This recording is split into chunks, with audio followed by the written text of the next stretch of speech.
Jai Ganesh, Om Shri Ganeshaya Namaha. Hey everyone, this is Simon, and I'm visiting India, Calcutta specifically, and what a great pleasure it is for me to meet and welcome one of my friends and gurus in this tradition, which is such a rare thing to have your guru as a friend. Thank you, Simon. In the Jyotisha tradition. Also, Mr. Abhijit behind the camera. Say hi, Abhijit ji. Hi, everyone. And to have everyone here live and talk what we love to talk about, what we talk about anyway when we're together. So whether the camera is rolling or not, we're always like, hey, what do you think about this nakshatra and this? Yes. So we thought we'd just give people kind of an insight into what our coffee table conversations are like, kind of like a podcast, kind of like a little video lesson. And Andrew G, we're going to get the benefit of his knowledge. He's going to talk about Saturn-Sun and how having Saturn-Sun in a chart, whether conjunct or opposite, can be a incompatibility. When Saturn and Sun come together, it tends to indicate breakup or differences of opinion and problems, separations. In a natal horoscope, as Dr. Dutta is going to talk about, it can indicate internal things that keep you from achieving your optimal potential. So he's going to talk about how to overcome that. Pretty cool? Yeah. I haven't heard this yet, so you and I are both going to be listening in rapt attention. And if you want more of these types of interviews, just let us know in the underneath. Give us a like and subscribe, and we'll do more. And I'll find we'll have plenty. There's plenty of more conversations we can have. Yeah. So I'll take it away. Saturn-Sun. Thank you, Simonji. So, couple of things I would like to share today about Saturn and Sun.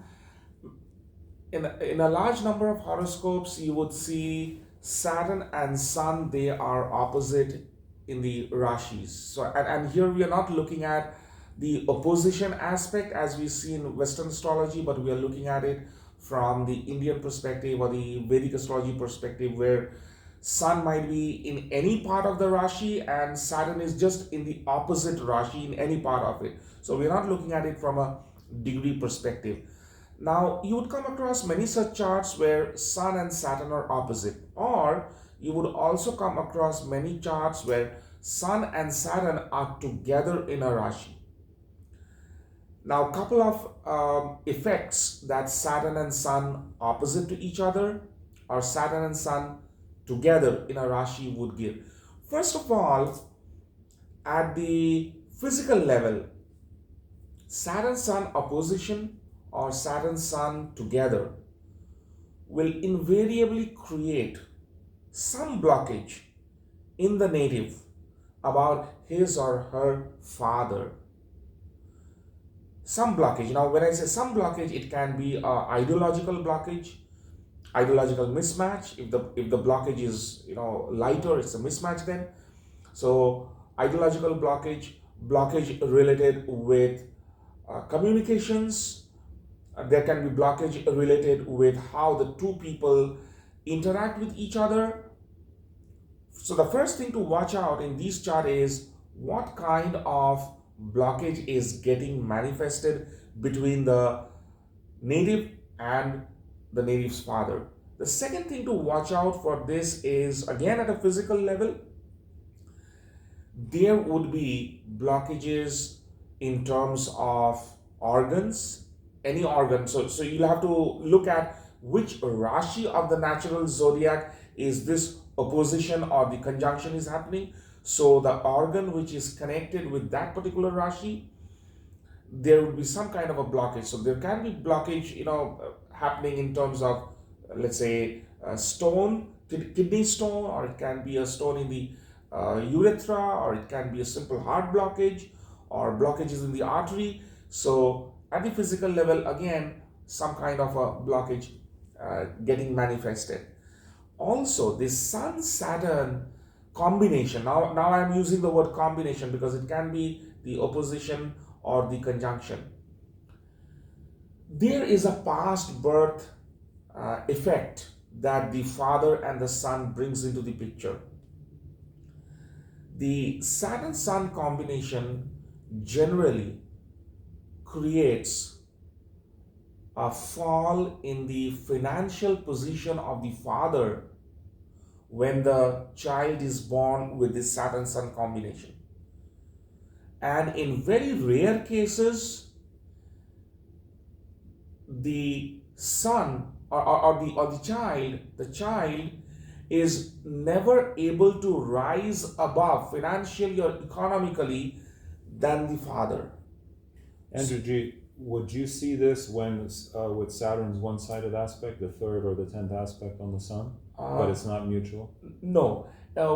Generally, Saturn having a one-sided aspect on sun is going to create major medical issues in terms of blood pressure, heart, the heart organ, and major blockages in the physical organ and in the physique when there is a one-sided aspect, and the person who would be having that kind of a chart would also suffer from severe political ideologies and blockages in terms of how they view the government and the politics.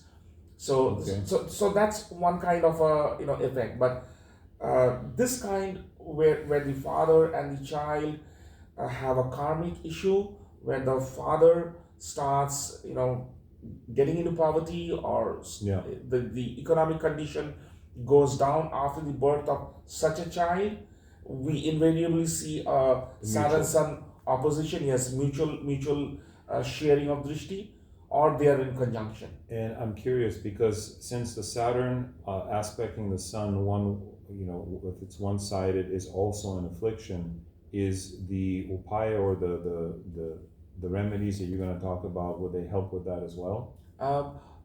No, if Saturn is giving one-sided aspect to Sun, that's a different thing. That's a different remedy altogether. But today what I plan to share about the remediation was mainly Saturn-Sun opposition. Okay. Thanks Simon G for bringing that up, because I was about to share this as well. Like, there can be multifarious effects of Saturn and Sun, and there are very good, classical texts and very good research output on what could be the effect of Saturn and Sun in opposition, whether it's a physical level or either the esoteric level, and Saturn-Sun conjunction or combination together in a Rashi. Now, remediation is something which has been a major forte area in our family, and how we have solved these problems in a very, very easy way. You don't have to really spend a fortune on doing these remedies. It's very easy. So let us take an example of Saturn in let's say Aquarius and Sun in Leo. Now both are in their own sign and both are very powerful individuals. Saturn in Aquarius and Sun in Leo. Now, if this combination is existing, how do you unblock? Okay, how do you unblock the effect? Now, we are not saying that this will not create, organ blockages or mindset blockages. It will always remain. But how do you unblock that? How do you minimize the effect? How do you help the individual to overcome this block situation? The key is to see which planet, or if at all there is, which planet is Kendra to Saturn.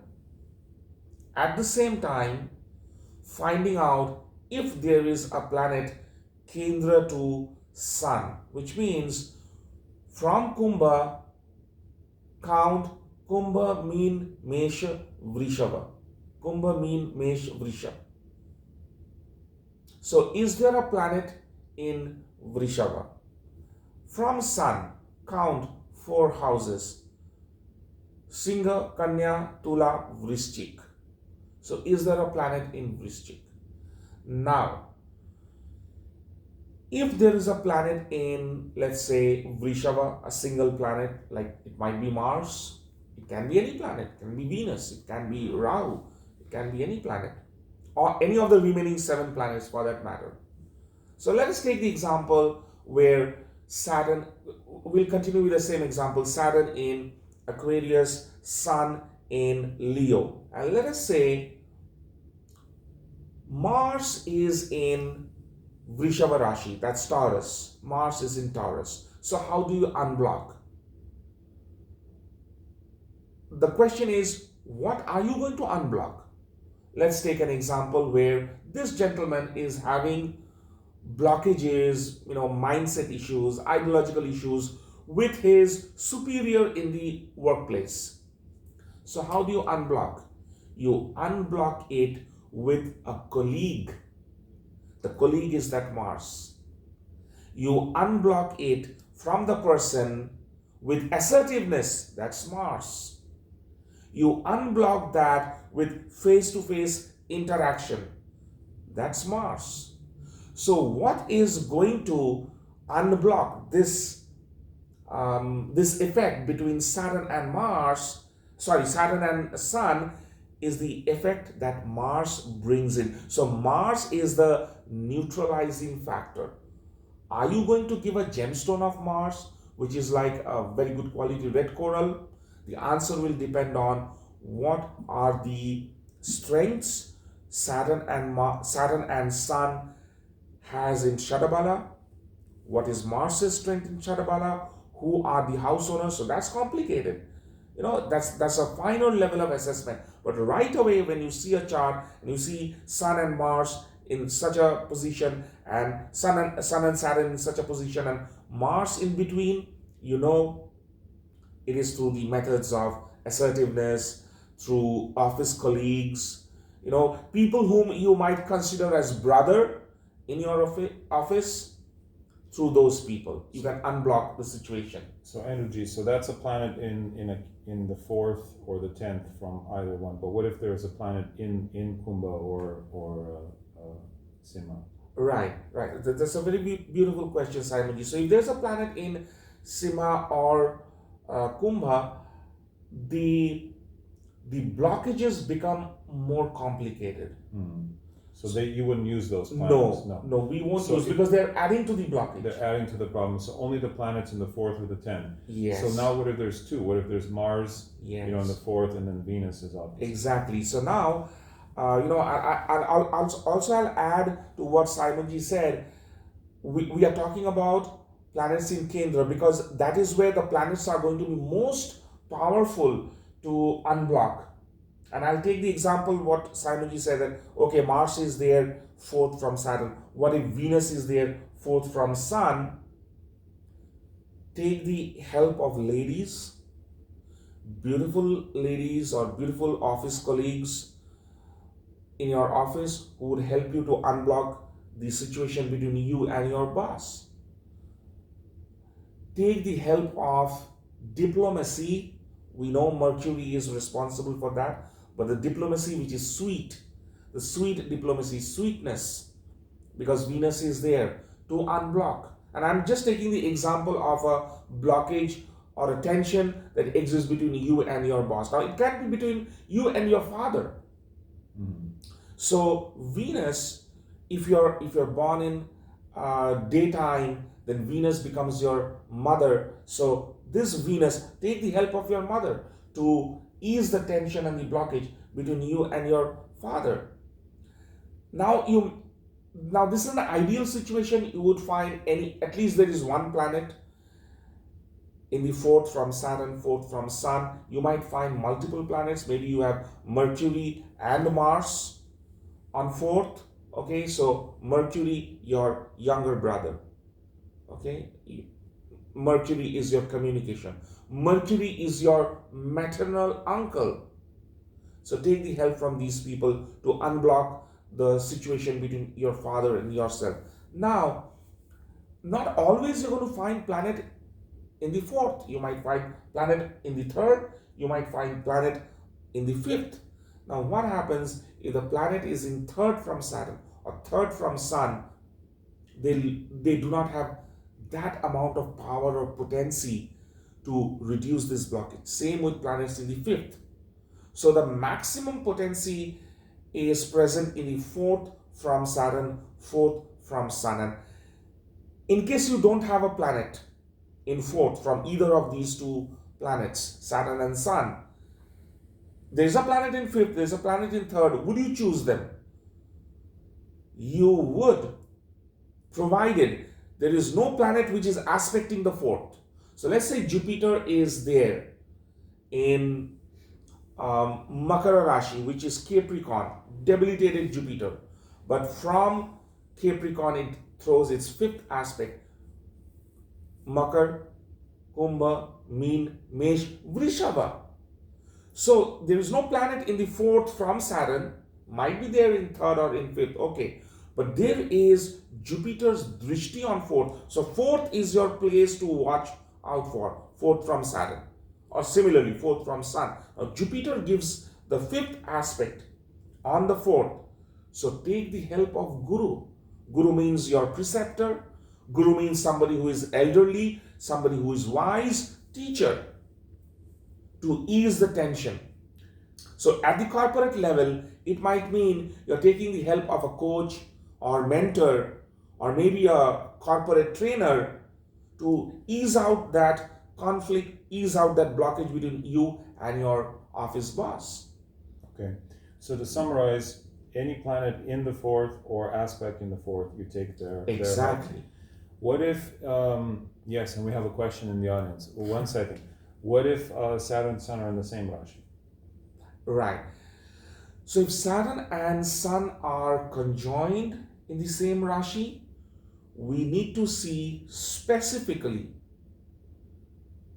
if there is any aspect coming to the sign which is opposite to Saturn and Sun.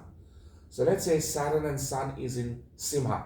Mm-hmm. We need to see if there is a planet which is aspecting, especially Mars and Jupiter. Just aspecting, but not in Aquarius.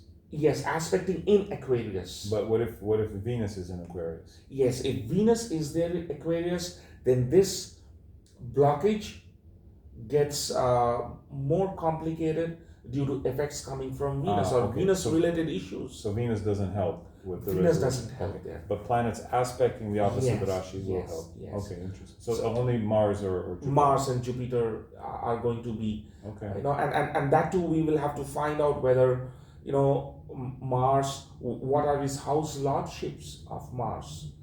What are the house lordships of Jupiter? So who is going to be, first of all, if there is an aspect, and if there is an aspect, whether it's going to be the unblocking is going to be a pleasant way of unblocking, or it's going to be a rough way of unblocking. So if Mars is the eighth lord, then maybe you get help from your tax accountant who has a red brick building or a red logo or something, and then that's who's going to help you out of your financial crowd. Yes, question in the audience. You there in the blue shirt.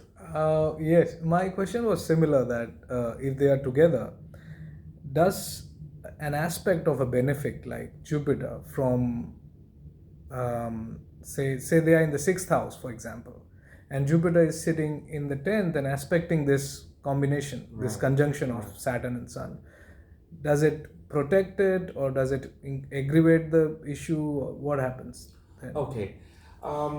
First of all, on Saturn and Sun, if Jupiter throws its aspect, a couple of things to remember and observe in that case. First of all, for the concerned Lagna, is Jupiter a functional benefic? So for different Lagnas, Jupiter has different roles to play. So is Jupiter a functional benefic? Then it's going to kind of ease out the tension between Saturn and Mars, number one. If for the concerned Lagna, Jupiter is a functional malefic, it's going to be on the side of Sun, because Sun and Jupiter is friend. So being a functional malefic, it's going to disrupt the game all the more by being on the side of the Sun. So let's say Sun is the owner of 12th house. It's going to create more dysfunctionality between Saturn and Sun by aggravating the 12th house factors, which can be secret enemies, which can be problems in the foreign country, which can be heavy expenditure. You mean if Jupiter is the lord of the 12th? No, Sun If is Sun the lord is of the 12th. 12th. Okay. So Sun is the lord of the 12th, and So Jupiter is a functional malefic for Virgo Lagna. That's right. And so Jupiter's aspect on this combination, Jupiter kinds of fuels up Sun all the more, so that let them get aggravated. This is a functional malefic. So as I always say in my classes, there is no single planet absolutely good. There is no single planet absolutely bad. That's theoretical. This is the core of KP, which is a planet does what it does for the portfolio of the chart. It's not neither good nor bad. Exactly. One planet can be great for relationship, terrible for money, can be good for job, bad for health. And so is it good or bad? Absolutely. The question is for what? Absolutely. Yeah, we've seen Ketu give wealth to people, when Ketu period comes in. Yeah. And, cool. And if you observe, anytime you take up, charts of politicians, you'll see that in a Mahadasha, which is maybe, let's say Moon Mahadasha, 10 years. Okay, generally politicians, they do very good during the Moon Mahadasha, generally because Moon is masses. Now, let's say Moon Mahadasha. The politician became the prime minister of a country or maybe the president of a country. Same Mahadasha got impeached or got removed or lost the next election. So there is no one single planet which can be marked as, okay, this is the best planet of the chart. No. Now, functionally, they would have different portfolios. Yeah. When it comes to remediation, we need to see the power of the planets, the strength of the planet. That is where this system of absoluteness may come into the picture. But when it comes to prediction, there is no system of absoluteness. It's all relative. And that's why I always say, making an astrological analysis to understand what is there, what's going to happen, it's a different ball game than making remediations. So knowing how to diagnose a disease is different than making prescriptions to treat that disease. Well, this is one thing people don't talk about a lot, which is most of the astrology that we discuss, whether it's tropical astrology or Vedic, addresses 50% of astrology, which is, okay, here's what the horoscope says. The other 50% is, okay, here's what you can do about it. But very few people, both in the Vedic and in the Western tradition, talk about, okay, here's what you can do. Like, I remember asking Harji long ago, I said, Harji, my Saturn something or other is coming up. So I forgot what it was. And I said, what can I do?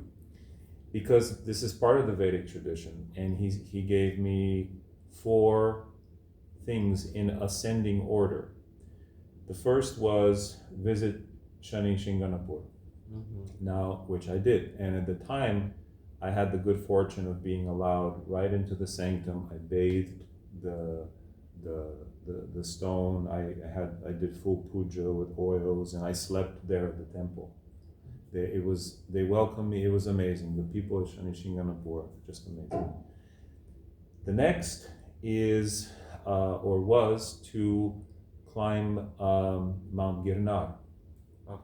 So I was in your neck of the woods, Yes, in Junagadh, and you have to do it during daylight. So as soon as sun rises, you go, and you have to return, make the full trip before the sun sets. Otherwise, it doesn't count. You have to do it again, which is not a joke. It was a fairly it's 10,000 steps one way. 10,000 steps one way. And now they do have the gondola, but you can't take the gondola when you're doing it as a remedy. No, you got to do it. Yeah, you use your own legs. Yeah. That's the whole point of That's the right, Saturn, yeah. Shani remedy. Number 3, now this is in ascending order, do Shri Rudram every day. You do it yourself. Not listen to it on YouTube, not pay somebody to do it for you. You do it. And number 1, drum roll. Can you guess? Any? Om Namah Shivaya. No. Parikrama of Mount Kailash. So Mount Kailash. Lord Shiva. Wow. That's the one I haven't done yet. So we'll see. Maybe these meetings will take. Yeah. But the point is, my point is, the Vedic tradition is descriptive and prescriptive. Right. But very few Jyotishis cover all 100%. And I know you do and your tradition does, so it's good to get your insights on this energy. Any last thoughts on Saturn-Sun? Well, Simonji, thanks for sharing these remediations for Saturn, Saturn period and Saraswati, because these are very powerful remediations. Saturn and Sun together brings blockages and difficulties that we all know, but it also makes the person rise very high in life from the position they started. So if somebody was born in a very humble family, the Sun and Saturn together or aspecting each other can make the person rise to very, to great heights. So in astrology, don't get bogged down with certain combinations which are labeled as bad, because you have every way to also appease, pacify, and empower the planets. Okay, so there are different branches of remediation. How do you pacify a planet? Why do you pacify, and when do you pacify? When do you empower a planet? Why do you empower at all? Okay, so this astrology is empowering. Never get bogged down or feared and cowed down with astrology, because that's not the purpose of astrology. Doshas and all these things. No, the whole purpose is to make you more empowered, make you more aligned with God or one source, so that Graha Rupi Janardhan, the manifestation of God in the form of 9 planets, it's all to make you one, whole, and aligned. And I think that's where the real astrology is all about. So you're saying that using my chart as an excuse not to do things is not good? Damn it. Now what am I going to use as an excuse? Oh, I have Saturn here, I have Sun here. So I'll have to think of something else. Yeah. Okay. What I've learned in these couple of days is that Andrewji is totally right that don't get bogged down with problems in your chart. All you have to do is just dial Andrewji, and he has. I'm not saying that he's a younger brother, a younger sibling of God, but he definitely has. Well, you just did. Yeah, he has great remedies, and one can reach him and contact him, and these blockages, not just Saturn-Sun, any kind of blockages in the chart can be removed, or at least you can get some peace in that area of life. Why don't you turn the camera so people can see it? Oh, that will shake a lot. I think. Okay then, guys. I think anything more to add? Nothing more from my side. Unless you have some questions. Yeah, I think this is there are a lot of nuggets that have been said here. This is another takeaway, is remedies have a lot to do with compatibility. Meaning, what is the stone that is the most compatible with you that's going to help you realize your potential? What is the partner that is most compatible for you? Because some people can have a terrible personality, but when they find the right partner, it's somehow their personality changes, they become agreeable, and then the moment they're away from the other person, they become grouchy again. Compatibility. Living in the city. So I've known so many people who live on a Chiron line or on a Saturn line. This is very basic astrocartography. You don't have to be a genius astrologer. And the moment they move away from it, their life improves. Exactly. That's compatibility. You're more compatible with a certain part of the globe than another. So compatibility with your type of work. I wrote a book called The 5 Dharma Types to help you understand. Are you an educator type whose dharma is to teach? Or are you a warrior whose dharma is to protect those who cannot protect themselves, etc.? Are you in the right profession? Because if you're not, and you're trying to remedy things, what you're going to find is you start getting fired from your job. Because actually that's good for you, but you see it as a bad thing. So finding everything that you're compatible with, your dharma, your work situation, your life partner, where you live, the stones and the people around you, and so forth. This is the key, in my mind, to a real, total person I'm rambling on now. But to total person facilitation, like real remediation, finding, and Andrew G can help with that. Your family's been doing it for a long time, but you can help yourself do that and start taking those steps. Astrocartography stuff you can learn from us. Find your dharma, find the things that are in alignment with yourself, which you can do simply by meditating. You don't need to buy my book or a stone or anything. You just meditate and go, man, I really should be doing this. It'll come. Okay, that's it. Too much rambling from me. Thank you, everyone. We'll see you in the next one. Thank you.